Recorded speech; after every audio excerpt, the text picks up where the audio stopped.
오늘 제목은 나의 것 은혜의 시작입니다. 원래 요나는 감사가 넘쳤던 사람이 아닙니다.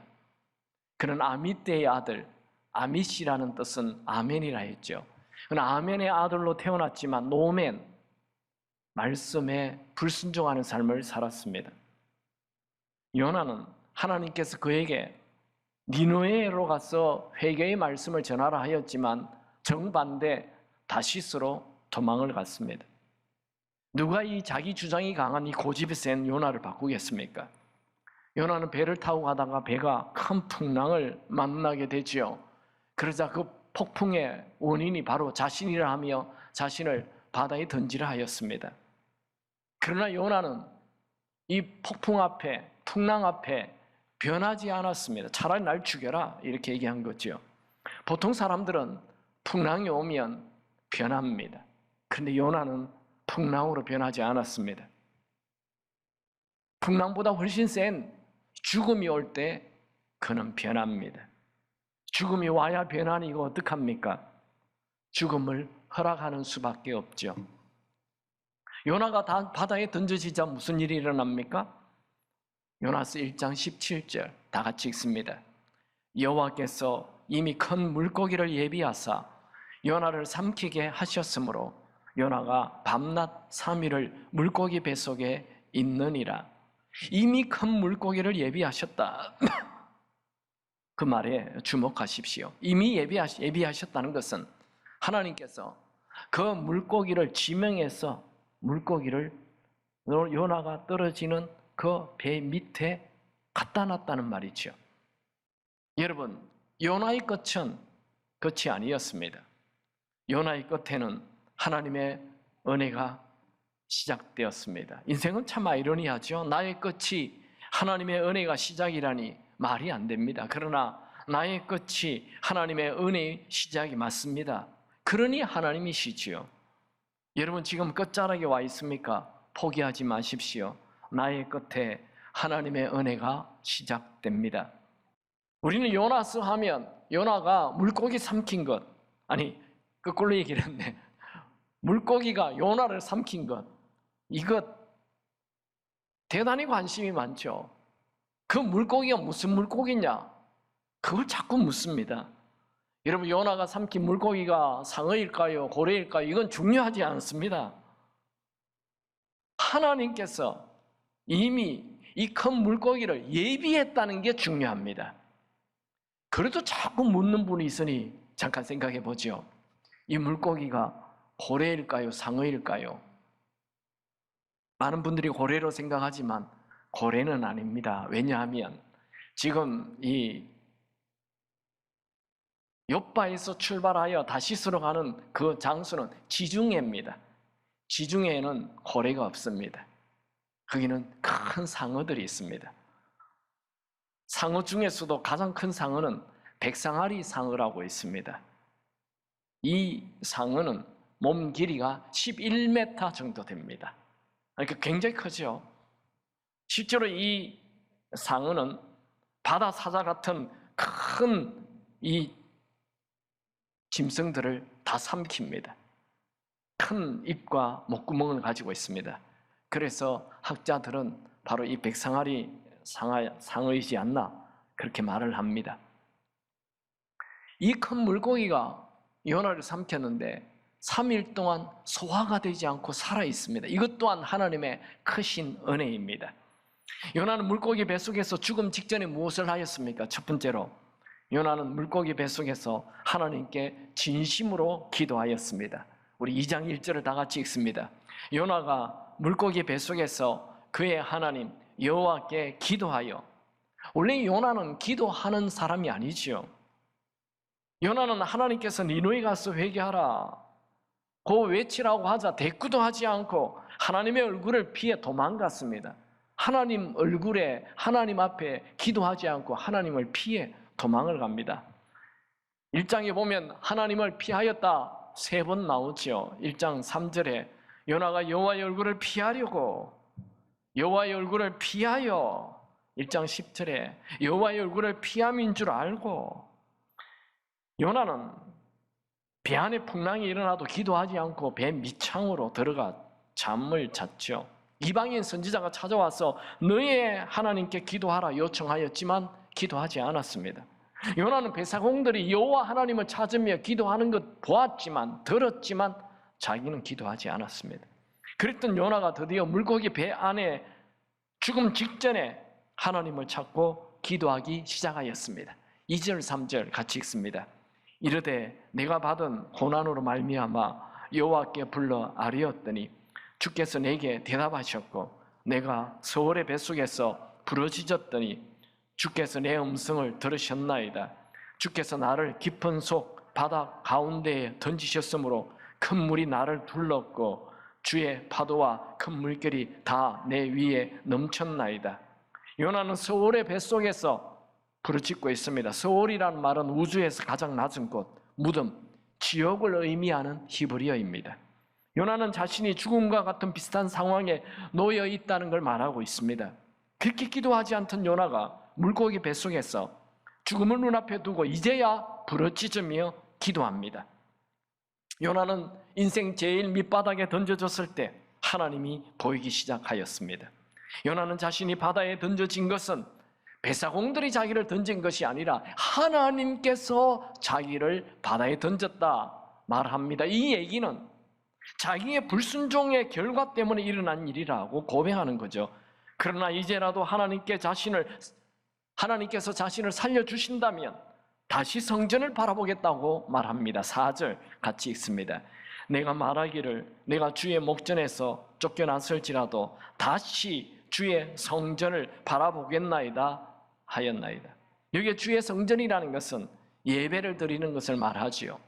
요나는 자신이 이 죽음에서 살아난다면 다시 예배를 드리는 삶을 살겠다고 말하였습니다. 요나는 하나님과의 관계의 회복은 예배로부터 된다는 걸 알았습니다. 여러분 중에 예배를 소홀하게 여기는 분이 계신다면 무엇보다도 다시 예배를 회복하시기를 축원합니다. 이 코로나로 인하여 비대면 예배, 사실 성경에는 비대면 예배가 없습니다. 그때도 예수를 믿으면 다 잡아 죽이는 이런 상황이 왔을 때도 그들은 땅속에 내려갔으라도 같이 예배를 드렸습니다. 여러분, 예배를 가볍게 여기지 않기 바랍니다. 이 지금 비대면으로 인터넷으로 예배 드리는 분, 어쩔 수 없는 상황에 있는 분들은 어쩔 수 없겠지만 할 수만 있다면 와서 예배를 드리길 축원합니다. 요나는 계속 기도를 합니다. 요나의 기도에는 회개의 기도를 했다 이런 구절은 없지만 그는 다시 성전을 바라보겠다는 말로 회개를 표현하고 있는 것입니다. 예배가 사는 사람은 모든 것이 살아납니다. 계속 말씀을 보죠. 5절에서 7절입니다. 같이 읽죠. 물이 나의 영혼까지 둘러싸우며 기품이 나를 에워싸고 바다풀이 내 머리를 감쌌나이다. 내가 산의 뿌리까지 내려갔사오며 땅이 그 빗장으로 나를 오랫동안 막았사오나 나의 하나님 여호와여 주께서 내 생명을 구덩이에서 건지셨나이다. 내 영혼이 내 속에서 피곤할 때에 내가 여호와를 생각하였더니 내 기도가 주께 이르러 사오며 주의 성전에 미쳤나이다. 요나는 하나님의 얼굴을 피하고 점점 내려가는 인생을 살았죠. 그는 하나님 말씀을 듣고 엿바로 내려갔습니다. 그리고 배를 타고 배 밑창으로 내려갔습니다. 이제는 바다에 던져져서 산의 뿌리까지 내려가고 있습니다. 그의 모든 것이 바닥에 이르렀을 때, 모든 것이 산산조각 났을 때 요나는 죽음 앞에서 하나님이 달리 보이기 시작하였습니다. 이것을 나의 끝에서 만난 하나님의 은혜라고 말합니다. 그는 애써 하나님의 얼굴을 피한 자이고 그렇게 기도하라고 해도 기도를 절대로 하지 않던 자였습니다. 그런데 죽음 앞에서는 자기 스스로 하나님을 찾고 부르짖어 기도하고 나의 하나님 여호와여 하며 기도하고 있습니다. 요나가 하나님을 나의 하나님이라고 부르는 것은 요나서 2장 5절에 와서 처음 나타납니다. 요나는 신약의 탕자처럼 아버지를 떠난 자입니다. 그런데 그가 이제 집 나간 탕자가 아버지가 집으로 돌아와 아버지의 품에 안겨 아버지라고 부르는 것처럼 하나님을 나의 하나님 하고 부르고 있습니다. 여러분, 자기 스스로 하나님을 찾고 기도한다면 그 사람에게는 누구에게나 희망이 있습니다. 시편 기자도 요나와 아주 비슷한 기도를 하였죠. 시편 139편 8절에서 10절을 보면 내가 서울에 내 자리를 펼지라도 거기 계시나이다. 내가 바다 끝에 거주할지라도 거기서도 주의 손이 나를 인도하시며 주의 오른손이 나를 붙드시리이다. 여러분, 기도 외에 아무것도 할 수 없는 상황에 이르렀습니까? 낙심하지 마십시오. 내가 스스로 기도한다면 그 시간은 은혜가 시작되는 시간입니다. 사실 요나는 지금 기도를 편하게 할 수 있는 그런 좋은 장소에서 하고 있는 게 아니죠. 물고기 뱃속에는 호흡하기 곤란한 산소가 부족한 곳입니다. 큰 물고기 뱃속에는 소화액과 뱃속에 들어온 작은 물고기들이 이게 삭혀서 죽어가는 역겨운 냄새가 가득한 악취가 넘치는 상상을 초월하는 그런 고통의 장소입니다. 그리고 빛이라고는 하나도 보이지 않는 캄캄한 곳입니다. 그는 1분 1초도 하나님의 은혜가 아니면 살 수 없는 장소에 있습니다. 그는 오로지 이제 하나님만 생각하였습니다. 여러분, 여러분들이 돈을 바라보지 않고 다른 사람을 바라보지 않고 하나님만 바라보며 기도한다면 그곳에 반드시 은혜가 있을 것입니다. 여러분, 기도는 우리 예수 믿는 사람들의 특권이죠. 여러분, 모든 문이 다 막혀도 기도의 문이 열려 있다는 것을 믿으시기 바랍니다. 여러분, 인생의 마지막 순간에 던져졌을 때 시시한 기도하지 마시고 하나만한 기도하지 마시고 중얼중얼 기도하지 마시고 목숨 걸고 나의 하나님 하며 하나님을 찾으며 기도하시기 바랍니다. 목숨 걸고 하는 기도 반드시 응답이 있을 것입니다. 두 번째, 요나는 물고기 뱃속에서 무엇을 하였습니까? 은혜를 감사하며 감사 기도를 하였습니다. 요나는 깊은 바닷속에 빠져 물고기 뱃속에 들어가 살려달라고 하나님을 찾고 부르짖으며 기도할 뿐만 아니라 하나님께서 베풀어 주신 은혜에 감사하는 감사 기도를 하였습니다. 8절, 9절 같이 읽습니다. 거짓되고 헛된 것을 숭상하는 모든 자는 자기에게 베푸신 은혜를 버렸사오나 나는 감사하는 목소리로 주께 제사를 드리며 나의 서원을 주께 갖겠나이다. 구원은 여호와께 속하였나이다 하니라. 요나의 기도는 점점 깊어집니다. 부르짖는 기도하다가 나의 하나님 하다가 이제는 거짓되고 헛된 것을 숭상하는 모든 자는 자기에게 베푸신 은혜를 버려사오나 나는 감사하는 목소리로. 요나는 이방인들은 하나님의 은혜를 모르고 거짓되고 헛된 것을 우상 숭배한다 하면서 그러나 자신은 모든 것이 하나님의 은혜임을 알고 감사로 기도를 한다. 감사 기도를 한다는 거예요. 은혜와 감사는 같은 어근을 사용합니다. 여러분, 사람은 모든 것이 은혜이고 모든 것이 감사라고 여겨지면 그 사람 이제 인생에 철이 든 거예요. 제대로 인생을 살기 시작한 거예요. 근데 나이 5학년이 돼도 아직도 감사 안 하는 사람이 있어요. 나이 6학년이 되어도 늘 불평, 불만하는 사람. 나이 7학년이 되어도 계속 불평하는 사람이 있어요. 무슨 말인지 모릅니까? 여러분들은 나이 한 4학년 정도 되면 4학년이 인생 반이잖아요.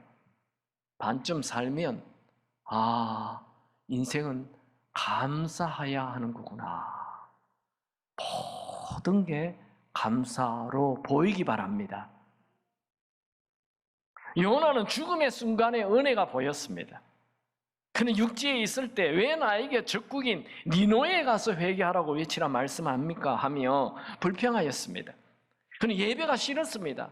그는 지금 다시 주의 성전을 바라본다. 이 말은 그전에는 예배가 싫었다 이거예요. 기도가 싫었다는 거예요. 하나님이 싫었다는 거예요. 교회를 다녀도 하나님 싫다는 사람들이 있죠. 나는 요새 하나님 너무 싫다. 이런 분들이 있죠. 우리 청소년들, 왜 우리 아버지 어머니는 예수를 믿어가지고 나를 이렇게 교회를 끌고 다니는지 모르겠어. 나는 하나님이 진짜 싫다. 이런 분들 있죠. 기다리십시오. 풍랑이 올 것입니다. 기다리십시오. 죽음이 올 것입니다. 요나는 죽음의 순간에 은혜가 보였습니다. 그는 의도적인 불순종의 길을 가고 의도적인 하나님의 얼굴, 하나님의 은혜를 거부했습니다. 그러나 바다에 떨어져 죽음에 이르렀을 때 은혜의 눈을 떴습니다. 그는 지금 자신이 물고기 뱃속에서 살아날지 죽을지 모릅니다. 그런데 그는 죽음 직전에 물고기 뱃속에서 그의 인생을 바라보니 모든 것이 은혜였습니다. 은혜를 모르는 자가 불신자이고 이방인이고 우상 숭배하는 자라는 걸 알았습니다. 그가 비록 유대인으로 하나님을 알고 믿었지만 은혜를 잊고 살았던 거죠. 여러분, 은혜는 내가 뭘 얻어야 은혜가 아니에요. 기도했더니 응답이 되었다, 이게 은혜가 아니에요. 축복을 받았다, 이게 은혜가 아니에요. 인생 자체가 은혜인 걸 알아야 하는 것입니다. 모든 것이 다 하나님의 은혜라는 것을 배우는 장소, 그것은 높은 곳에서는 배우지 않고 낮아진 곳, 철저히 내가 바닥에 내려가면 모든 것이 은혜라는 게 보이기 시작합니다. 부모가 돌아가셔야 부모가 은혜인 걸, 부모의 은혜를 알아요. 이게 청소년들, 부모님의 은혜 모르는 청소년들, 부모님이 탁 돌아가시면 부모님이 진짜 큰 은혜였구나 알게 됩니다. 건강에 밑바닥에 떨어지면 내가 걸어 다니는 게 정말 은혜였구나. 재정이 딱 밑바닥에 떨어지면 내가 한 끼 한 끼 먹고 살았던 게 다 큰 은혜였구나. 모든 사람이 다 떠나가고 나 홀로 외로이 있게 되면 그때야 내 곁에 있었던 모든 사람이 은혜였다는 걸 알게 됩니다. 죽음 직전에 이르면 은혜가 보입니다. 구약의 은혜는 헤세드와 헨이라는 단어로 쓰이고 신약에는 은혜가 카리스라는 단어가 사용됩니다. 신약의 은혜는 감사와 같은 어근을 사용합니다. 은혜는 카리스라는 단어이고 감사는 유카리스트입니다. 그러니까 은혜와 감사는 같은 말에서 나온 거죠. 은혜를 생각하는 사람은 저절로 감사가 나온다는 것입니다. 요나는 죽음 직전에 은혜를 알기 시작하였습니다. 그가 은혜를 깨닫자 감사가 터져나왔습니다. 원래 요나는 육지에 편하게 살 때 은혜를 몰랐고 감사를 몰랐습니다. 그러나 지금 물고기 뱃속에서 죽기 직전에 은혜를 알았고 감사를 알았습니다. 그는 꼼짝달싹 할 수 없는 물고기의 캄캄한 뱃속에서 감사의 노래가 시작되었습니다. 요나는 지금 그가 물고기 뱃속에서 살아날 것을 믿었기 때문에 감사하는 게 아니죠. 그냥 이대로 물고기 뱃속에서 죽어도 감사하는 것입니다. 은혜의 눈을 뜬다는 것은 감사의 눈을 뜬다는 것입니다. 여러분이 지금 살아있습니까? 그거 은혜입니다. 감사하시기 바랍니다. 내 인생을 죽음의 문턱에 서서 보면 감사하지 않을 것이 하나도 없습니다. 한 번밖에 살지 않는 인생, 이 인생 자체가 다 은혜임을 알고 여러분의 입술에 감사가 매일 노래처럼 흘러나오길 축원합니다. 여러분 인생에 어려운 일이 생겼습니까? 인간관계에 갈등이 생겼습니까? 오늘 밤 12시에 죽는다고 생각하면 그것 다 감사가 됩니다. 성경에는 자주 죽음을 생각하라 말씀하였죠. 요나는 하나님의 은혜를 깨닫고 감사하기 시작하였습니다. 요나는 죽음 앞에서 감사할 뿐만 아니라 소원도 갖겠다고 말하였습니다. 아마 요나는 다시 하나님 말씀대로 순종하고 살겠다고 소원했던 것 같죠? 요나의 위대함은 그가 물고기 속에서 살아날 아무런 희망도 보이지 않았지만 그는 구원은 하나님에 있습니다 하며 살아날 것을 노래하였습니다. 여기 구원은 천국 가는 구원을 말하는 게 아니고 살아날 것을 얘기하는 구원을 말합니다.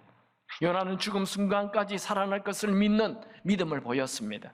이렇게 요나가 물고기 뱃속에 들어가 죽음 직전까지 끈질긴 믿음으로 감사하며 기도하였더니 놀라운 일이 생겼습니다. 2장 10절 같이 읽습니다. 여호와께서 그 물고기에게 말씀하시매 요나를 육지에 토하니라. 하나님께서 요나의 기도를 들으시고 물고기에게 명령하시는 순간 물고기가 요나를 육지에 토하였습니다. 요나는 갑자기 캄캄한 어둠 속에서 3일 지내다가 갑자기 환한 빛이 나타났습니다. 놀라운 일이 일어났습니다. 요나가 살아난 거죠. 감사는 언제나 기적을 불러일으킵니다. 여러분, 하나님은 불순종하는 요나를 버려버리고 그냥 다른 사람을 또 불러서 니느웨로 보내면 됩니다. 뭐 그렇게 복잡하게 뭐 바다의 풍랑을 일으키고 뭐 물고기를 움직여 가지고 배 밑에 갖다 놓고 그렇게 할 필요 뭐 있습니까? 말 안 듣고 가는 요나 버려버리고 또 다른 사람 시켜서 네가 요나 대신 니느웨로 가라. 그러면 되잖아요. 그런데 왜 하나님은 이 요나를 버리지 않고 다시 요나에게 새로운 기회를 주십니까? 하나님은 죄를 지어도 실패를 해도 도망을 쳐도 여전히 하나님의 아들과 딸인 우리를 쓰시길 원하십니다. 하나님은 하나님의 자녀인 우리를 포기하지 않습니다. 하나님께서 한번 우리에게 주신 비전은 사라지지 않습니다. 여러분, 내가 아무것도 할 수 없는 나의 끝이 아닙니다. 나의 끝이 하나님의 은혜가 부어지는 시작입니다. 여러분, 나의 끝에 도달했습니까? 그 자리는 내가 죽는 자리입니다. 내가 죽으면 하나님께서 일하시기 시작합니다. 여러분, 요나는 물고기 뱃속에서 왜 3일 있었을까요? 하루만 있어도 되잖아요. 하루만 거의 죽여놓으면 다 손들고 나옵니다. 그런데 왜 3일 동안 그렇게 죽음의 장소에 두었을까요? 저도 몰라요. 딱 하나 생각해 본다면 하나님은 요나가 물고기 배 안에 있을 3일 동안 요나가 기도할 때 하나님이 아무 일도 하지 않은 것이 아니라 하나님은 이 물고기를 계속 움직여서 니느웨 앞에까지 갖다 놓은 것입니다. 여러분들이 고난 속에서 기도하는 것, 그거 무료한 시간, 그 쓸데없는 시간 아닙니다. 그것은 여러분의 비전 가까이에 가는 시간입니다. 여러분들이 기도하는 그 시간, 여러분이 죽는 그 시간, 하나님은 일하고 계십니다. 내가 죽는 것은 한 번만 죽는 것이 아니라 날마다 죽어야 합니다. 내 죄가 죽고 내 고집이 죽고 내 생각이 죽고 내 교만이 죽고 내 욕심이 죽으면 하나님이 쓰시는 사람이 됩니다. 여러분, 예수 믿는 사람의 표시가 뭡니까? 딱 만나보면 여기에 이마에 예수 믿음 딱 쓰는 사람이 있어요. 근데 아무리 교회에 뭐 집사님, 권사님, 장로님, 목사님, 선교사님 해도 딱 만나보면 예수 안 믿음 이렇게 써놨어요. 그걸 어떻게 합니까? 그냥 보면 알아요. 저는 목사여서 수많은 매일 만나는 게 사람 아닙니까? 만나보면 이분이 이마에 예수 믿음 딱 써놨어요. 어떻게 합니까? 환하게 웃고 있잖아요. 뭘 해도 감사하잖아요. 그 예수 믿음이에요. 근데 교회 50년, 70년 믿었는데 그냥 인상 팍팍 쓰고 있고 화를 내고 고함치고 이런 분 예수 안 믿음 쓰는 거예요. 여러분, 모든 것이 은혜다. 모든 것이 감사다. 그걸 표현하시기 바랍니다. 옆에 있는 아내에게, 옆에 있는 남편에게 여보 감사합니다. 감사합니다. 애들 보고 얘들아 고맙다. 감사하다. 우리 집에 태어나서 고맙다. 내 딸 되어서 내 아들 되어서 고맙다. 감사하다. 자꾸 표현해야 돼요. 말해야 돼요. 이 나이 50, 60 되신 분들 남편에게 여보 감사합니다. 나랑 같이 살아줘서 이렇게 하고 있습니까? 안 합니까? 지옥입니다. 너 다 알잖아요. 뭘 알아요? 여러분, 옆에 있는 사람이 감사하세요. 감사를 표현하세요. 성경은 뭐라고 얘기합니까? 골로새서 4장 2절 기도를 계속하고 기도에 감사함으로 깨어 있으라. 기도한다면 감사하며 기도하라는 거예요. 감사하며 깨어 있어야 돼요. 감사 안 한다면 지금 잠자고 있는 거예요. 감사가 표현되어야 합니다. 감사가 흘러나와야 됩니다. 감사 자체 능력이 있습니다. 말씀 한 번 더 정리할까요? 모든 것 끝난 것 같습니까? 내가 죽으십시오. 스스로 낮아져서 기도하십시오. 모든 것이 은혜임을 알고 모든 것에 감사하십시오. 순식간에 은혜가 부어질 것입니다.